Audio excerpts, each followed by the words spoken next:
Nous revoilà encore une fois amis internautes Sénégal 7 merci de nous retrouver si li nga xamante ne mooy seen émission santé en 7 comme ni ma koy waxee da di émission bi nga xamante ne day indi lépp li nga xamante ne dafa ëmb suñu wàllu wér-gu-yaram tey nag on a le plaisir dalal fi ki nga xamante ne mooy docteur Mouhamadou Moustapha Seck nekk gynécologue accoucheur au district nord donc nag ñu fas yéene waxtaane lépp li nga xamante ne rek moo nekk pathologie bi ñu naan kyste donc nag moom lañu fas yéene waxtaanee rek élargir ko wax ñu rek nan lañu mën a def pour xam les causes les conséquences ak li nga xamante ne mooy recommandation yu mu war a joxe donc dañ koy bàyyi rek mu nuyoog moom internet yi laataa ñu dugg ci waxtaan bi docteur ñu ngi leen nuyu di la dalal jàmm. ñoo ngi leen di nuyu waa Sénégal 7 donc waa santé en 7. donc di bëgg à chaque fois saa yoo ñëwee seet si lu ñu wala bu ñu déplacé woo dem seet si leen si lu ko yi ngeen nekk. parce que dañu xam à chaque fois que li leen tax a jóg rek moom mooy njariñu askan wi rawatina ci seen wér-gu-yaram. Effectivement. donc dal leen ak jàmm. Voilà, merci beaucoup docteur donc nag avant ñoo dugg ci waxtaan bi il faudra que nag ñu xam ne coronavirus mu ngi ci suñu réewum Sénégal vu que santé la ñuy waxtaane et que dafa nekk épidémie bi nga xamante ne troisième vague baa ngi ñëw donc tey jii en tant que médecin c'est normal nga def sa benn sensibilisation bu ndaw à travers la population sénégalaise. waaw effectivement gis nañ ni cas yi temps yi ñoo ngi bëri. rawatina avec l'arrivée du variant Delta. On a vu hier rek 733 cas. Aujourd'hui, je sais pas combien de cas on a eu. 600 et quelques, vous voyez un peu. Donc, c'est des chiffres exponentiels. On est en train de carrément d'être... on est en plein dans la troisième vague, quoi. Donc, je pense qu'il faut que nous def tout pour freiner l'évolution coronavirus bi parce que c'est surtout la sensibilisation. nit ñi fokk ñu xam ni lii loo xam ni balaa la boo xam ni mbas boo xam ni yàlla moo ko indi ci fokk ñu xool nan la ñuy def ba moytu ko. moytu ko mooy comme ni ñu def sànq rek moom mooy commencer par le port des masques. parce que bu fekkee ñëpp takk nañ masque dinañ mën a freiner évolution bi parce que virus bi dootu circuler waaw gestes barrières yi donc mooy port de masque mooy raxasu mooy lal gel mooy garder la distance vous avez vu on a gardé un peu la distance et puis éviter surtout les rassemblements. Effectivement. temps yi ñoo ngi jub si tabaski vous voyez un peu les rues sont bondées de monde donc transport public yeeg lépp donc je pense que faut que ñu def attention. C'est vrai que ça parce ne que sera pas affaire yi facile. léegi footul wax dëgg yàlla quoi. donc nekkatul kaf nekkatul rek dëggantaan la. Voilà. donc faut ñu éviter. En plus ñu dem vacciner wu ji aussi parce que Surtout minorité le bi vaccin. de la population ñoo nekk di vacciner wu actuellement. voilà parce que au début liñ ci doon wax yooyu désinformation bi moo tax ñëpp ragal. mais ñun nag moom comme au début on est tout le temps ci affaire santé yooyu ci buñ nee ñàkk yi ñu ñooy njëkk a ñàkku donc ñu ñàkku nañ ba pare donc li ñu bëgg moom mooy ñeneen ñi nga xam ni ñoo doon ragal ñu bañ a ragalati. Voilà. parce que gis nañu ñun ñëpp ñoo ngi ni cooc ci wax vacciné nañu depuis longtemps amuñu benn problème. donc na nit ñi dem ci poste de santé yeeg centre de santé yeeg hôpitaux yi dem vacciné wu. Bon personnellement on est là donc ñu nit vacciné wu lañ duñ fi toog di digg li nga xamante ne defuñu ko. man personnellement vacciné wu naa xam naa après sama cadreur bi nga xamante ne daa ragal rek dama koy yóbbu moom itam vacciné wu. Non, donc dina dem. merci beaucoup docteur si li nga xamante ne mooy sensibilisation ci coronavirus parce que aussi mi ngi commencé waat di defaat ay décès. et c'est pas normal du tout. donc dañuy ñëw rek si li nga xamante ne mooy suñu sujet du jour tey ñu fas yéene waxtaanee kyste. mu nekk pathologie féminine bi nga xamante ne dañ koy nemmeeku te commencé na di évoluer bu baax si jigéen ñi commencé naa bari donc tey en tant que spécialiste déjà balaa ñoo ñëw si kyste ovarien bi nga xamante ne moom la ñu war a waxtaanee largement lan mooy kyste déjà. waaw kyste benn mbuus la boo xam ne dafay def liquide. dafay def lu mel ni ndox loo xam ne dafay nekk ci biir donc buñ ne kyste nag mën na nekk fépp ci nit ki. mais nag ku jigéen ku généralement buñ ne kyste rek li ci ëpp ci ovaire am lay nekk mooy li nga xam ne moom mooy nekk ci wetu butu njurukaay ñaar lay doon benn bi day nekk sa ndijoor. ci ndijooru butu njurukaay benn bi nekk ci càmmoñu butu njurukaay bi. ok fi nga xam ne bu fekkee da ngay am fa lay doom ji ne. donc ovaires yooyu généralement ñoom ñooy responsable cycle menstruel c'est-à-dire règles yi ni muy ñëwee ovaires yooyu ñoom ñooy tax ba muy ñëwee noonu. donc bu fekkee kyste mi ngi ci biir ovaire rek donc c'est normal que ngay am yenn perturbations yi ci sa cycle. donc règles yu normales yi xam naa après dinañ ci ñëwaat ci seen yi. effectivement donc li nga xamante ne rek mooy cause yi lan mooy indi kyste sànq maa la dégg si sa wax nga ne déjà kyste normal rek day dafa nekk li nga xam mooy su ndox la te fépp lay am si yaram mais kyste carrément lan moo koy indi. waaw kyste bu ñu waxantee dëgg nag daanaka mën nañu wax ni xam-xam bi actuellement nii médecine moderne mënul wax lii moo koy joxe wala la moo koy joxe. C'est pas encore clair. Franchement, à l'état actuel des recherches, on cherche, mais li ci ëpp daal on trouve pas trop. Mais sinon am na yenn traitements yi yoo xam ni par exemple inducteur de l'ovulation yi mën nga gis par exemple koo xam ni da nga bëgg mu ovuler nga jox ko yenn genre inducteur de l'ovulation muy indi ay kyste. intervention yi voilà yenn intervention yi ci opération yi c'est ci ni ñu koy waxee ci traitement donc ci ku bëgg ëmb wala ci ku bëgg règle normal nga jox ko benn garab boo xam ni mën na ko indil kyste mais généralement lu ci ëpp généralement boo arrêté ci cas yu mel parce que c'est des kystes iatrogènes boo ko arrêté rek traitement bi après kyste bi dina sëy mais yeneen yi nag li ci ëpp nag moom mooy ay kystes fonctionnels. Mais de l'autre côté aussi am na ay kystes organiques mais ba léegi kenn mënuñu wax ni kyste lii ma koy joxe. Quelle est la différence entre kyste fonctionnel et organique? waaw kyste fonctionnel moom mooy comme son nom l'indique c'est dû au fonctionnement problème mu règles yi di toog règles yi ovaires yi ni muy doxalee. moom moo tax léeg-léeg hormones yi ferñeent yi ci nekk bu amee déséquilibre rek bii ëpp bële mën na tax ovaire bi guux ndox commencé am ndox. bu boobaa kyste fonctionnel lay doon parce que loo xam ne lu mën a seey la.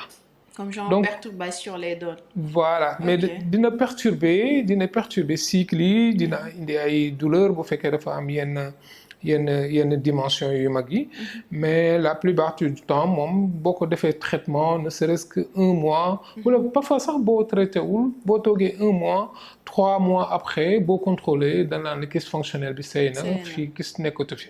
D'accord. Alors bu fekkee kyste organique la comme son nom l'indique moom loo xam dafay guux ndox amaale ay donj yi yàpp ak ay yeneen yu ci nekk xam naa après dinañ ci ñëw. Effectivement. donc buñ ko tojee ci biir donc yu mel noonu généralement dañ koy opérer pour dindi ko. def la plupart du intervention. temps. D'accord. pour kyste organique yi. Voilà donc li nga xamante ne mooy kyste ovarien li ñuy waxtaanee ba tey nan lay manifester aux symptômes yi. waaw symptômes yi bu fekkee kyste règle la. kyste simple boo xam ni rëyul ça fait pas plus de 4 centimètres généralement bu mën na nekk de découverte sax fortuite. léeg-léeg peut-être da ngay dem pour def échographie pour leneen ñun la nga am kyste fonctionnel donc mën na bañ a wone benn signe. par contre bu fekkee am na yenn dimension yi c'est-à-dire rëy na ba am 5 centimètres 6 centimètres et plus. mën na am ay signes de compression c'est-à-dire mën na am lu muy tànc ci naq bi ci biir bu boobaa nag dina am ay métit yi mën na nekk métit yoo xam ne mën nga ko supporter comme ba ci métit yoo xam ne dafay tar par exemple buñ ko waxee léegi déjà yenn complications yi kyste bu rëy boo xam ne dafa tordu boo xam ne dafa wañaaru mën na indi même complication aiguë boo xam ni yow day tax léegi nga dem hôpital te bu ñu gisee ni kyste tordu la torsion de kyste dañ lay daal opérer ci saa si donc moom mooy douleur vive yoo xam ni c'est paroxystique yoo xam ni dafay imposer benn intervention chirurgicale. D'accord. Sinon signes yi ci gën a bëri yu ñuy gën a gis moom mooy surtout si jigéen ñi xale yu jigéen ñi moom mooy règles yu normales yi kyste généralement si c'est fonctionnel mën nga toog ñaari weer doo gis règle ñetteel ba nga gis wala ñu naan la ci weer bi damay gis ñaari yoon. wala si trouble du cycle irrégularité du cycle. léeg-léeg moo am aussi ay règles yoo xam ni par exemple bu ñëwee tey suba mu takk et cetera voilà donc loolu trouble du cycle yooyu parce que kyste bi dafay nekk ci biir fi nga xam ni moom mooy ovaire bi ca ovaire bi moom mooy responsable règle bi ni mu ñëwee ovaire ba fa kyste ba nekk foofu la ci biir ovaire bi foofu la perturbé parce que waru foon nekk.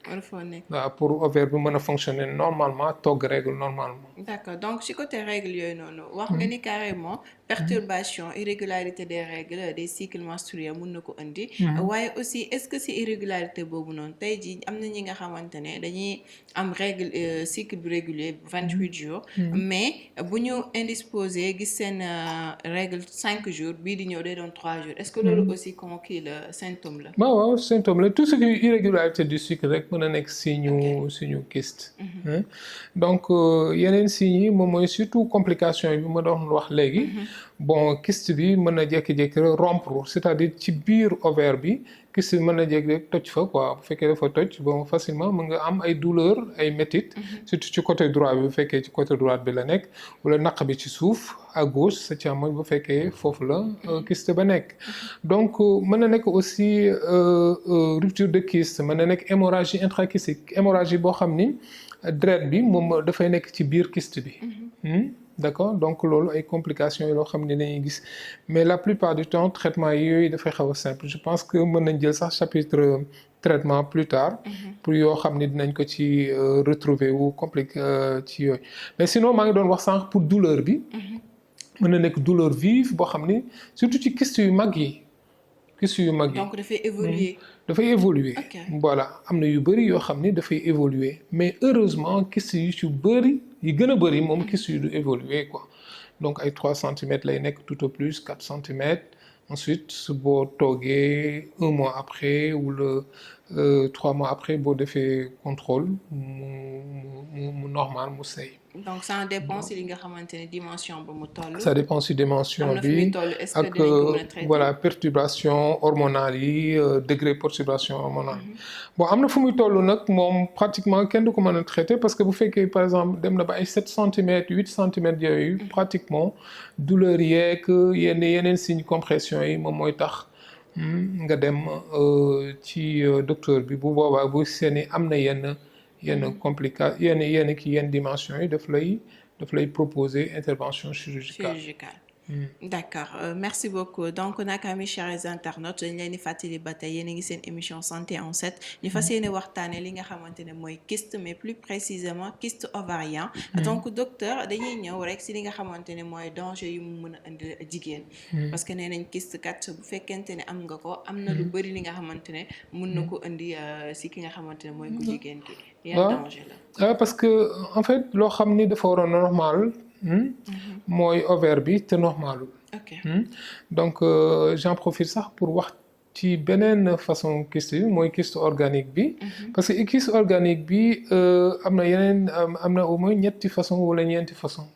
boobu tamit dafa am ay façon. dafa am façon kyste organique bi mooy kyste bi nga xam ni moom pratiquement moom du seey donc pratiquement lu ci ëpp opéré rek moom mooy saafara si. moom mooy yi nga xam ni c'est mucoïde c'est-à-dire comme genre liquide bu huileux. c'est-à-dire comme genre diw moom mooy nekk ci biir kyste boobu. donc léeg-léeg bu amee yenn. dimension yi bu rëyee moom tamit mën na indi ay compression ay douleur am na yoo xam ne c'est dermoïde carrément boobu nag moom moo ci gën a doy waar parce que buñ ne dermoïde mooy comme le derme par exemple c'est-à-dire la peau composante peau yëpp mën na nekk ci biir kyste boobu ci biir à l'intérieur léeg-léeg da nga ciy gis os c'est-à-dire yax léeg-léeg nga gis ci bëñ léeg-léeg nga gis ci karaw ci biir kyste boobu kyste dermoïde bi maa ngi lay raconter sax benn anecdote am na benn jour quand j'étais dans les régions benn malade bu ñëw ni ma man kat bu may tuur ndox damay tuuraale ndox karaw. donc c'était loo xam ni kenn mënu koo xalaat quoi. donc bi nga ko seetee defal ko écho tu vois que moom dafa am kyste. donc kyste boobu moom mooy communiquer avec fi nga xam ni foofu lay tuure ndox. donc kyste dermoïde bi moom moo fistulisé wu dem ci tuurukaayu ndoxam looloo tax buy tuur ndox day àndaale kyste day àndaale ay karaw ay donju yàq. léeg-léeg sax ay felletu bëñ yooyu ci raxaale. donc loo xam ni pratiquement boo ko gisee da nga koy da lay jaaxal à première vue.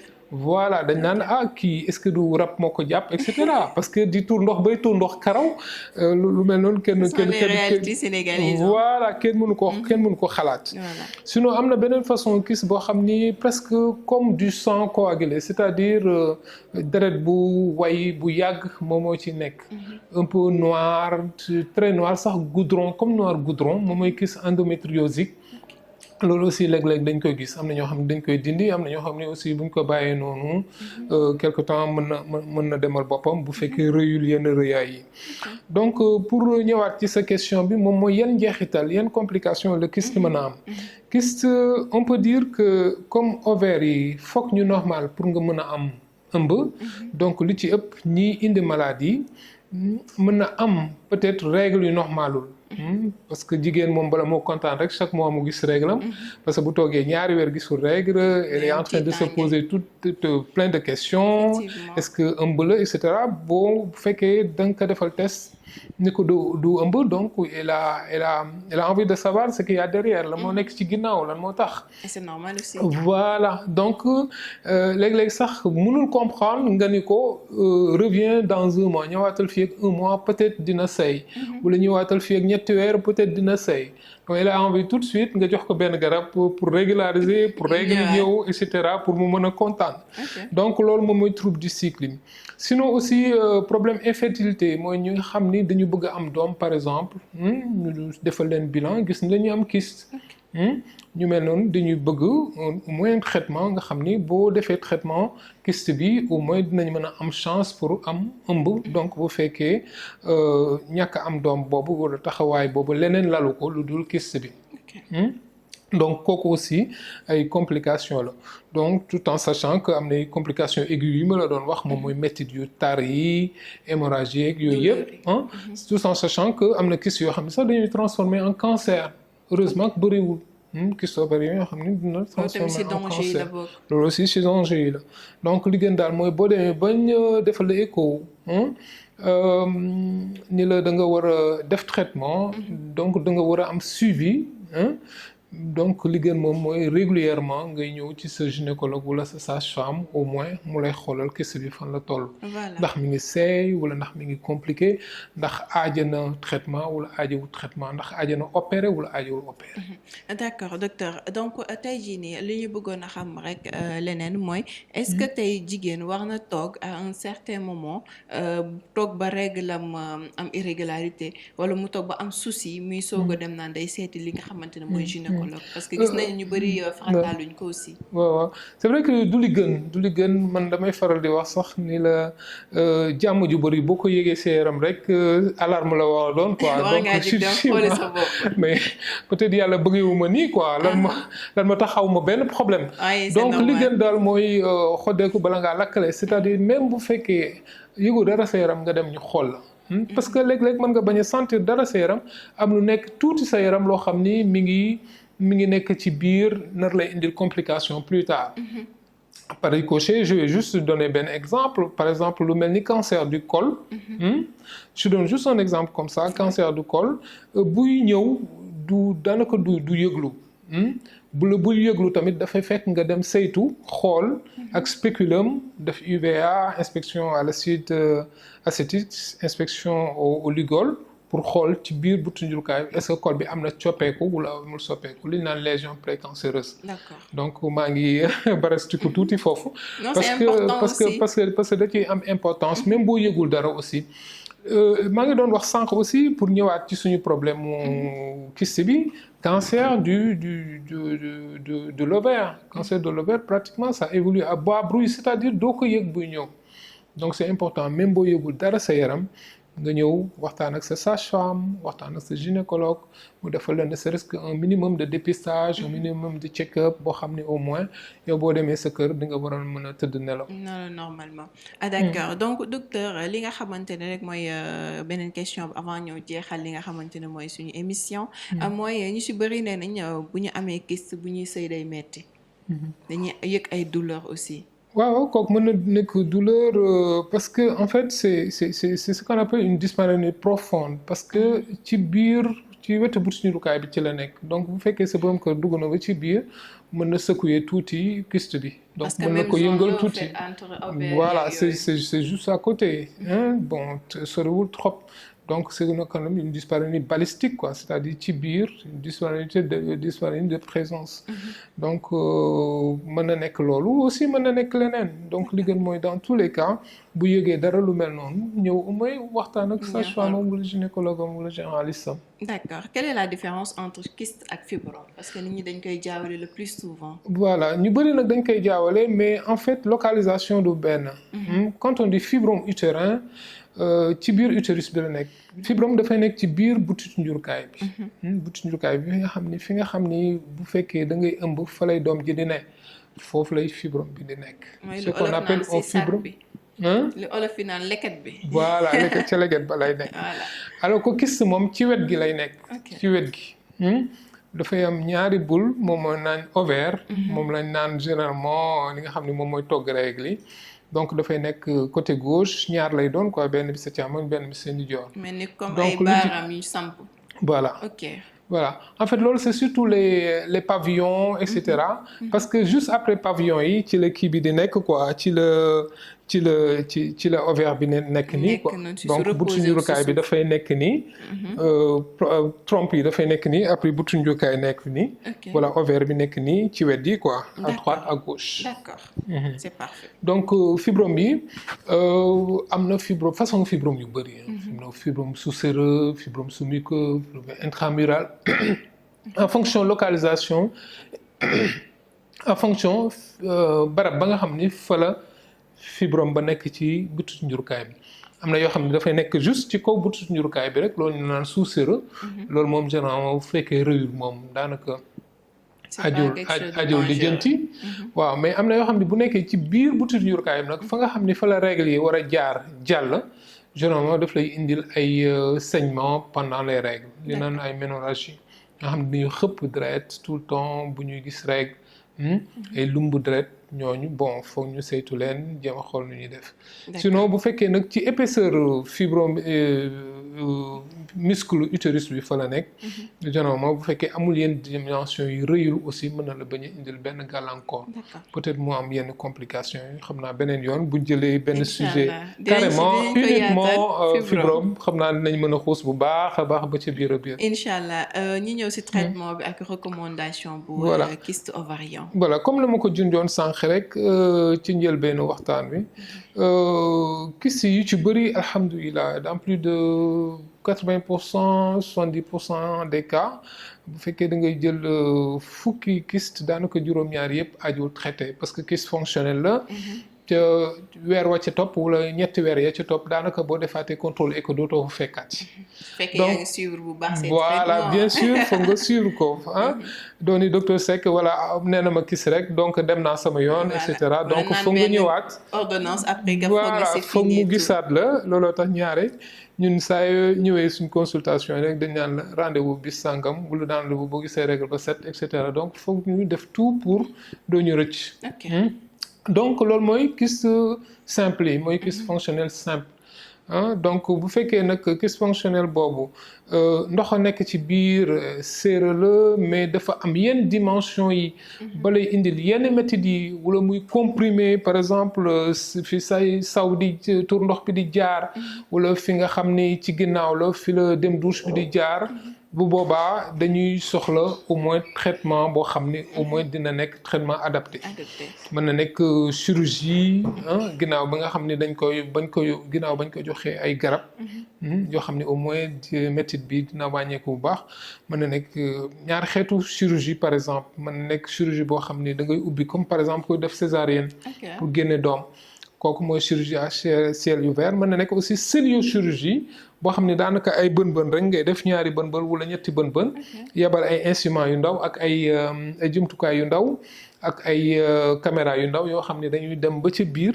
fonctionner ko muuc ko génne ko te du am benn voilà macha allah caméra des micro caméra yoo xam ni la ñu naan celluliochirurgie waaw laparoscopie donc de plus en plus ñoo ngi def xeetu chirurgie boobu daanaka foo dem ci clinique yi wala ci hôpitaux yu mag yi dina am xeetu chirurgie boobu. donc bu médecine fekkee nag évolué na donc jarul ñuy tiit dara. voilà justement justement donc bu fekkee nag dafa aigu c'est-à-dire torsion boo xam ni dafa wañaaru ba nga xam ni dafay nar a yàq ovaire bi on est obligé en urgence ñu ubbi sa naq dem ndànk dindi kyste boobu nga xam ni moo tor pour mën a sauver ovaire bi nga xam ne ci la sax. parce que ovaire comme je l'ai dit fekkee da nga bëgg a ëmb foog ovaire c'est-à-dire li togg li togg règle yi. foog mu normal. mu normal effectivement. ban conseil ngay jox mbokk internet yi surtout les femmes. voilà liñ ko wax léegi rek moom mooy lépp loo yëg wala même loo yëgul sax comme on l'a dit tout à l'heure léeg-léeg da ci am solo jigéen yëgoo dara nga dem ne serait-ce que une fois tous les 2 ans une fois tous les 3 ans nga dem def benn check-up si sa gynécologue. ah man ko docteur Seck yëguma dara waaye dama bëggoon nga xoolal ma ndax amul dara luy raam nar a jëm ci njag ba ëllëg wala ginnaaw ëllëg. mieux vaut prévenir que guérir. voilà rawatina nag bu fekkee da nga am ay mébét ay signes yoo xam ni da nga koy yëg sa yaram règle yu normalul ay yenn métit yi ay yenn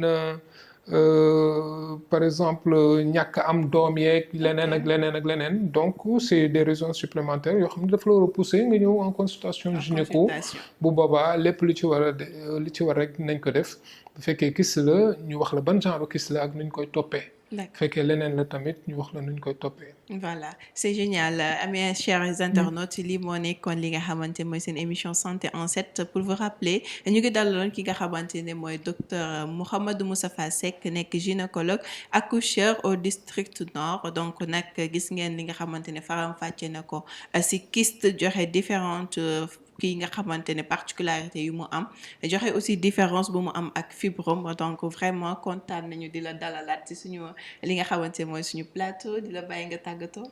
maa leen santati di leen gërëmati parce que wax dëgg yàlla njariñ yu mel nii moom askan wi rek moo ko moom donc duñu am lu ñu gërëm leen wax dëgg yàlla di leen encourager. merci beaucoup ngeen seeti à chaque fois borom xam-xam yi. ngeen di leen tàllal seen micro. pour ñu xool le plus grand public nan lañ ci jëriñoo. parce que buñ ko deful boo moytul charlatan yi ñoo koy def. c'est ça aussi. et ce sera de la désinformation donc nous on a intérêt. à chaque fois saa yu leen ñu fëggee rek ñu ubbal leen quoi. Inch'Allah merci beaucoup mes chers internautes nag li moo nekk li nga xamante ne mooy santé en 7 mais juste avant may leen li nga xamante mooy tàggatoo dafa am benn social bi nga xamante ne am nañ ko muy wuyoo si tur Yacine Ndiaye dëkk ba Guinguinéo ñëw nag fii ci Ndakaaru am insuffisance rénale donc moom dafa war a def 3 fois dialyse dans la semaine chaque séance nag muy war a fay li nga xamante ne mooy 65 000 francs au total de la semaine mi ngi war a génne li nga xamante ne mooy une somme de 195 000 sans compter li nga xamante ne mooy transport am ak li nga xamante ne mooy son régime alimentaire donc boo leen ko mënee jàppale rek ngeen jàppale ko ci numéro yooyu di affiché au bas de l'écran bu ko defee ngeen mun ko dimbali parce que dafa jóge ba Guinguinéo ngeen ñëw Dakar ngir faju donc nag à travers Sénégal 7 ñu ngi ñaan ñëpp képp ki nga xamante ne am na lu mu mënti doo toll rek xeebuñu dara ngeen yónnee ko rek ci numéro yooyu di affiché au bas de l'écran ci différentes transferts yi nga xamante ne am na ci suñu réewum Sénégal donc mes chers internautes c'était ça pour aujourd'hui nous donnons juste rendez-vous très prochainement mais d'ici là restez en compagnie des programmes de Sénégal 7 merci beaucoup.